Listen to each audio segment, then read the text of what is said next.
Dear हम लोग जो है बायोलॉजी फॉर इंजीनियर्स देख रहे थे और उसका ये लास्ट मॉड्यूल था, है ना, जिसमें हम लोग जो है क्या पढ़ रहे थे, तो माइक्रोबायोलॉजी के बारे में हम लोग जो है डिस्कस कर रहे थे, ठीक ना। तो माइक्रोबायोलॉजी क्या होता है इसके बारे में ऑलरेडी मैंने बता दिया था। उसके बाद फिर मैंने आपको बताया था, अगला लेक्चर था जिसमें मैंने बताया था आपका कि आपका माइक्रोस्कोप क्या है ना, कितने तरीके के होते हैं इसके बारे में देखे थे। हम लोग देखे थे कि जो माइक्रोस्कोप है उसका मदद से जो छोटे मॉलिक्यूल्स होते हैं, जो छोटे पार्टिकल्स होते हैं, जैसे फंगस हो गया, बैक्टीरिया हो गया, इन सभी के बारे में हम लोग क्या करते हैं, देखते हैं, समझते हैं कि कैसे अपना जो है जीवन यापन कर रहा है। अब इसी क्रम में अब हम लोग एक नया टर्म देखेंगे जो कि है स्टेरिलाइजेशन, है ना। स्टेरिलाइजेशन क्या होता है उसको जानने से पहले हम लोग कुछ चीज़ें बात करते हैं जो कि माइक्रो ऑर्गेनिज्म, जो छोटे जीव जंतु हैं, उसका कुछ इम्पोर्टेंस है उसके बारे में।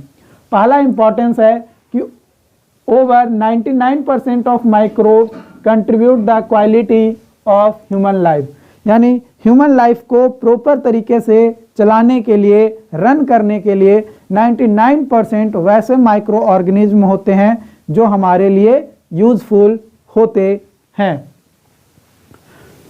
ये जो है जो भी हमारा इकोसिस्टम का पार्ट है उसमें एक इम्पॉर्टेंट रोल निभाता है।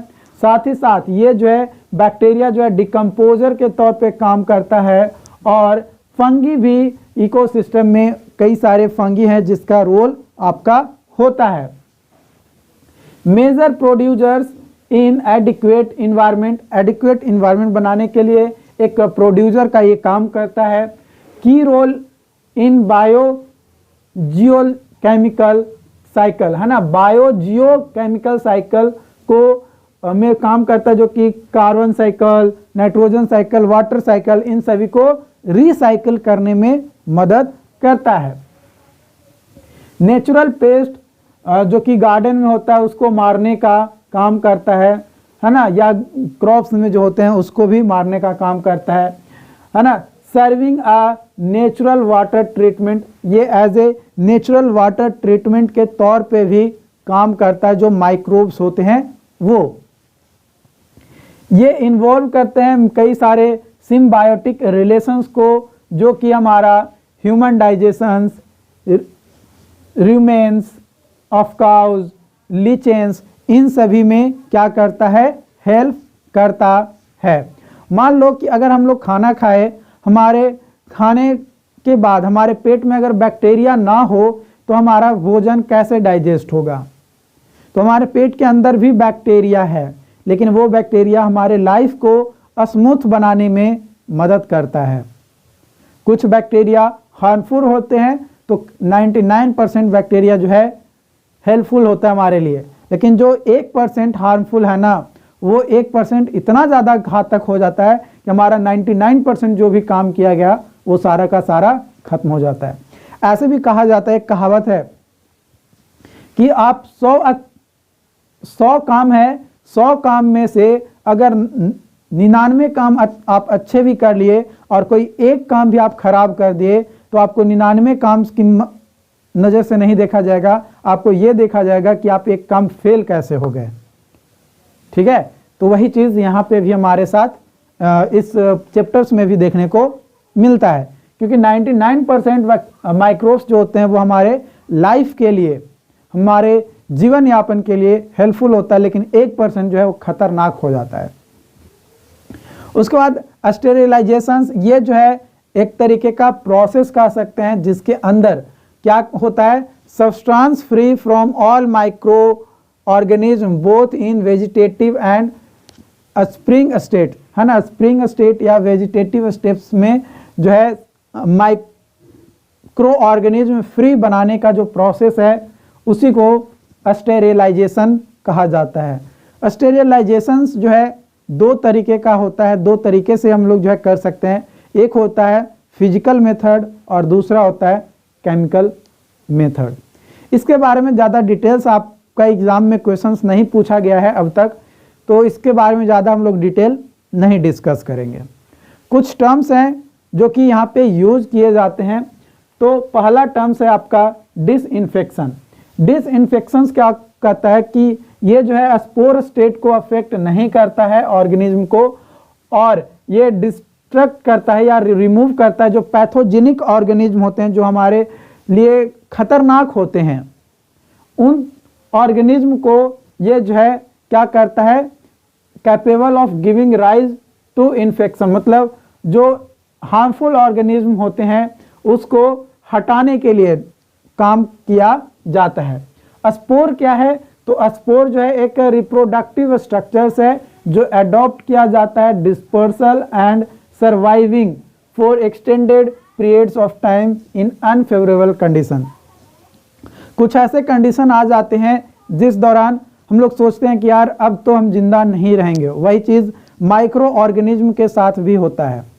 वे लोग भी सोच लेते हैं कि यार अब तो हम जिंदा नहीं रह पाएंगे, लेकिन उस नहीं जिंदा रहने की कंडीशन में भी किसी न किसी तरीके से एक स्ट्रक्चर क्रिएट हो जाता है और उसको एक सेफ्टी प्रोवाइड करता है, और वो उस कंडीशन में भी जिंदा रह जाता है, तो उसी को स्पोर कहा जाता है।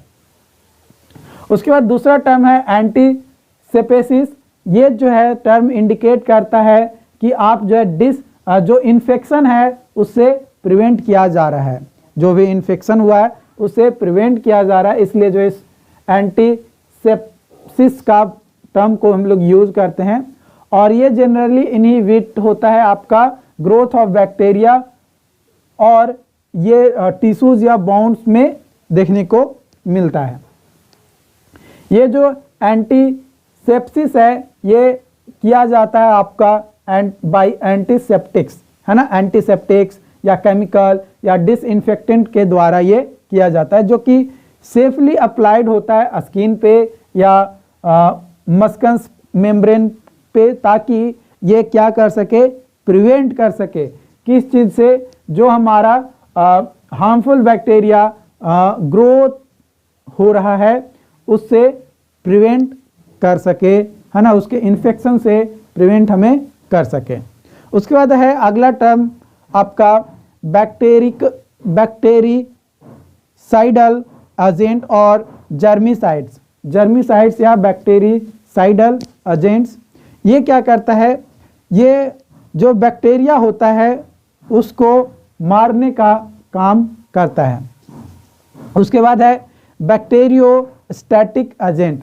बैक्टीरियोस्टैटिक एजेंट जो है ये हमें प्रिवेंट करता है कि बैक्टीरिया का जो मल्टीप्लिकेशन होता है, मतलब दिन दुगनी रात चौगनी जो बढ़ रहा है बैक्टीरिया, उसके बढ़ने के यानी जो ग्रोथ है ना, जो मल्टीप्लिकेशन का ग्रोथ है, उस ग्रोथ को क्या करता है, रोकने का काम करता है, दबाने का काम करता है, और उसको जिंदा ही रखता है, लेकिन उसको मारता नहीं है, लेकिन उसको जिंदा ही रखता है।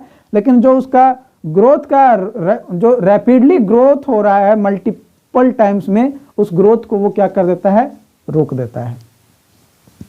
उसके बाद है डीकंटामिनेशन। ये डीकंटामिनेशन जो है एक तरीके का प्रोसेस है जिसमें क्या होता है कि जो भी आपका फ्री एरिया है, कंटामिनेटेड जोन्स है ना, उसको मतलब रिमूव करने का, मतलब जो कंटामिनेटेड वाटर है, मतलब जो दूषित है, उसको जो है न्यूट्रल बनाना, है ना, उसको क्या करना, न्यूट्रल बनाना, including microbial, chemical, radio active और अदर जो भी हजार्डस मटेरियल प्रेजेंट है, उस हजार्डस मटेरियल्स को क्या करता है, रिमूव करके उसको कंटामिनेटेड फ्री बना देता है, यानी डीकंटामिनेशन ये प्रोसेस को कहा जाता है। मेथड ऑफ स्टेरिलाइजेशन के मैंने बताया है कि दो मेथड्स होते हैं, एक होता है फिजिकल और एक होता है केमिकल। यहाँ पे फिजिकल जो मेथड्स हैं उसके बारे में ज़्यादा हम लोग नहीं डिस्कस करेंगे। कुछ केमिकल मेथड्स हैं, जैसे अल्कोहल का प्रयोग किया जाता है, अल्डिहाइड का प्रयोग किया जाता है, ठीक है। इसके अलावा आपका कुछ गैसेस का भी प्रयोग किया जाता है, जिसकी मदद से हम लोग जो है स्टेरिलाइजेशन करते हैं। स्टेरिलाइजेशन एक बार फिर से आपको मैं बता दूं क्या है, तो माइक्रो ऑर्गेनिज्म को क्या करना, रिमूव करना, हटाना, जो प्रोसेस है उसको ही स्टेरिलाइजेशन कहा जाता है। तो हम लोग केमिकल जो मेथड्स हैं उसके बारे में डिस्कस करेंगे। फिलहाल आप इसको जो है अभी नोट कर लीजिए। समझेंगे कौन कौन से केमिकल्स यूज किए जाते हैं स्टेरिलाइजेशन में। तो ये जो स्टेरिलाइजेशन है इसमें केमिकल मेथड्स मतलब केमिकल्स का यूज करके वो प्रोसेस किया जा रहा है। तो सबसे पहले है अल्कोहल। अल्कोहल को ऐड करके 60 to 90% जो हमारा आइसोप्रोपाइल अल्कोहल है उसका यूज किया जाता है। किस लिए, ताकि डिसइंफेक्ट किया जा सके of clinical thermometer methyl alcohol is effective against the fungal spores. मतलब जो क्लिनिकल थर्मोमीटर है उसमें फंगल ना लगे इसलिए जो है उसका ट्रीटमेंट किया जाता है।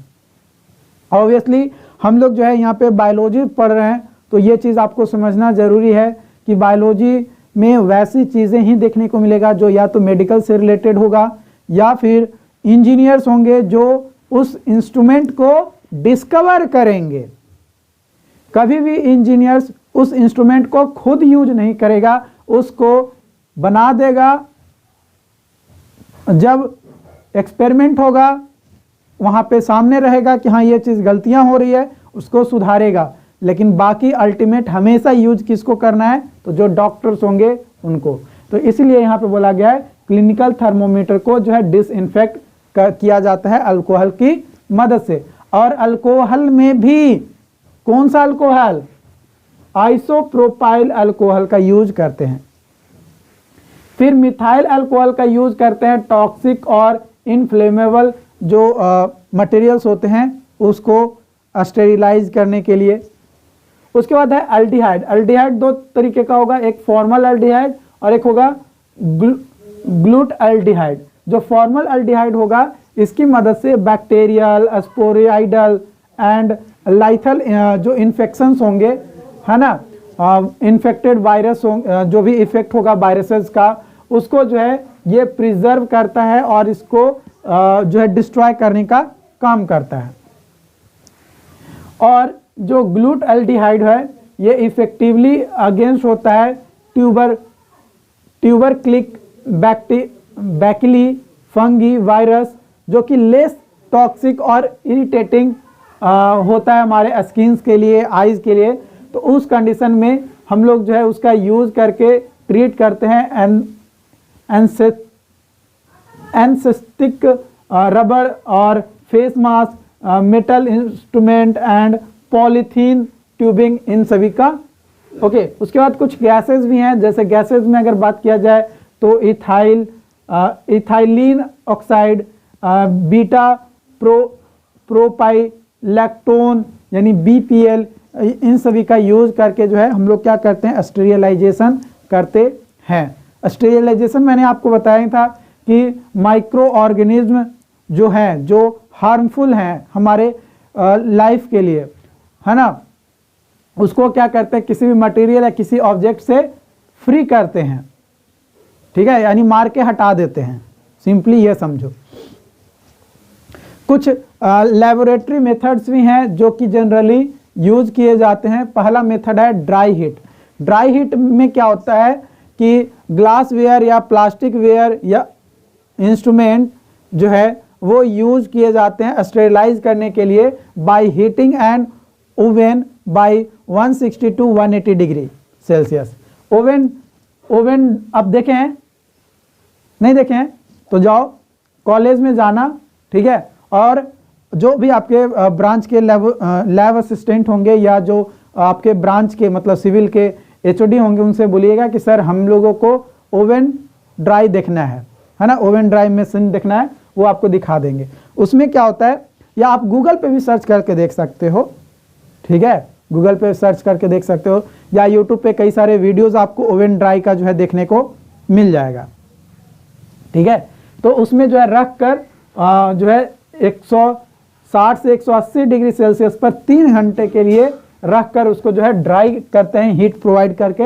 But most people prefer autoclave, लेकिन कई सारे लोग ओवन ड्राई को न लेकर ऑटोक्लेव का यूज करते हैं और उसकी मदद से जो है स्टेरिलाइज करते हैं।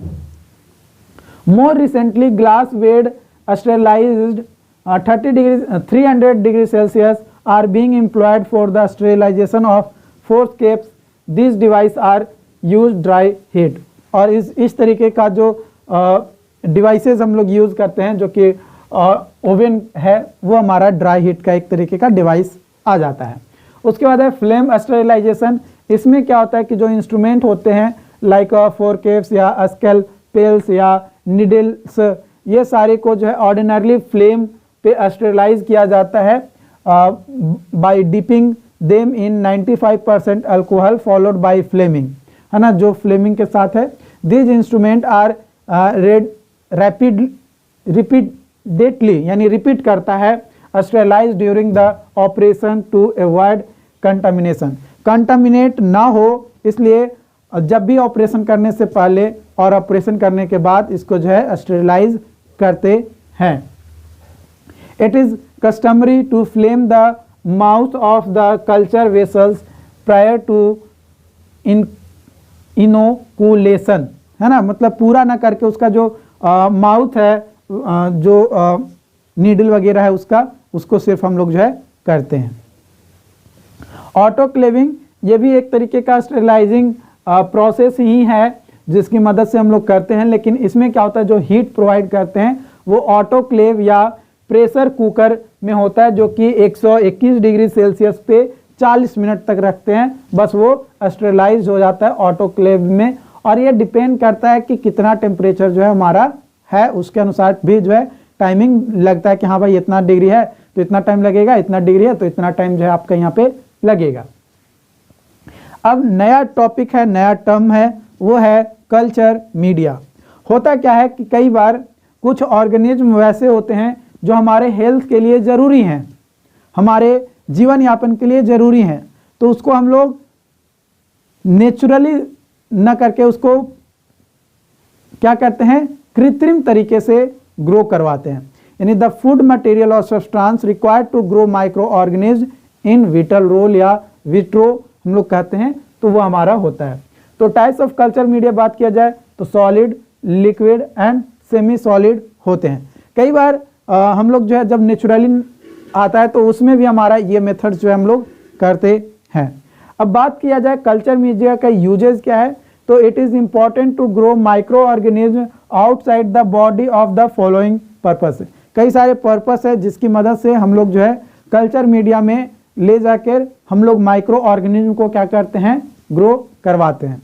जिसमें पहला है कि सबसे पहले identify cause of infection from the clinical samples so that proper treatment can be done. Proper treatment अगर हमें करना है तो उसके लिए हम लोगों को ये आइडेंटिफाई करना है कि ये इन्फेक्शन हुआ कैसे, तो उसके लिए जो है कल्चर मीडिया में उसको पहले ग्रो करवा कर देखते हैं कि भाई क्या उससे मिल रहा है, उसके अनुसार उसका क्लिनिकल ट्रीटमेंट जो है खोजते हैं। साथ ही साथ हम लोग जो है दूसरा अगर बात किया जाए यूजेस का, तो जो भी प्रॉपर्टीज़ है माइक्रो ऑर्गेनिज्म का या जो विशेषताएं हैं उसको जानने के लिए या उसको पढ़ने के लिए भी जो है हम लोग कल्चर मीडिया का प्रयोग करते हैं। साथ ही साथ बायोलॉजिकल प्रोडक्ट्स जैसे वैक्सीन्स, टॉक्सिड्स, एंटीजीन्स, इन सभी को बनाने के लिए भी, है ना, हम लोगों को जो है कल्चर मीडिया की ज़रूरत पड़ती है। तो जो कल्चर मीडिया है ये आपका जो है टोटल 7 कंपोजिशंस हैं इसके। पहला वाटर, कल्चर मीडिया के लिए पहला कंपोनेंट है वाटर। दूसरा कंपोनेंट है एनर्जी सोर्स, कि कहाँ से एनर्जी मिलाएं। तीसरा सोर्स है कार्बन सोर्स, यानी कार्बन भी जरूरी है। चौथा नाइट्रोजन, पांचवा मिनरल सॉल्ट, छठा स्पेशल ग्रोथ फैक्टर्स।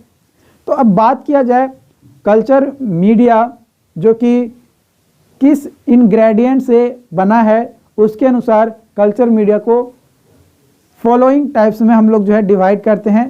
पहला है आपका सिंपल कल्चर मीडिया और दूसरा है complex culture media. Simple culture media में क्या होता है कि आपका जो न्यूट्रिएंट ब्रोथ जो ऑर्गेनिज्म होते हैं, है ना, वो इसमें जो है जनरली डेवलप होते हैं, जैसे पेप्टोन, मीट एक्सट्रैक्ट, NaCl, इन सभी जो है, ये सभी जो है इसमें कंसिस्ट होते हैं। वही अगर हम लोग बात किया जाए कॉम्प्लेक्स में, है ना, कॉम्प्लेक्स मीडिया में, तो ये बेस्ड होता है एगर पे, जिसमें इंग्रेडिएंट्स आपके जो है होते हैं और इसमें कुछ कंपोनेंट होते हैं जो कि उसको एस्टिमेट कर पाना थोड़ा मुश्किल होता है कॉम्प्लेक्स में, लेकिन जो सिंपल मीडिया होता है उसमें आसानी से उसको जो एस्टिमेट कर सकते हैं कि हाँ भाई इतना है। ठीक है, तो आई होप कि यहाँ तक आपको समझ में आया हो, और जो पॉइंट्स मैं यहाँ पे नहीं लिखा हूँ उन सभी पॉइंट्स को नोट्स में आपको शामिल कर दिया गया है, और जो मैंने समझाया आई होप कि ये समझ में आ गया होगा। ओके, तो यहाँ तक आप लोग जो है इसे नोट कर लीजिए, और अगले सेक्शन में, अगले वीडियोस में हम लोग जो है एक छोटा सा टॉपिक और आपका रह गया है, जो कि है आपका ग्रोथ काइनेटिक्स। वो हम लोग अगले वीडियोस में देखेंगे, उसके बारे में प्रॉपर तरीके से डिस्कशन करेंगे। Thank you.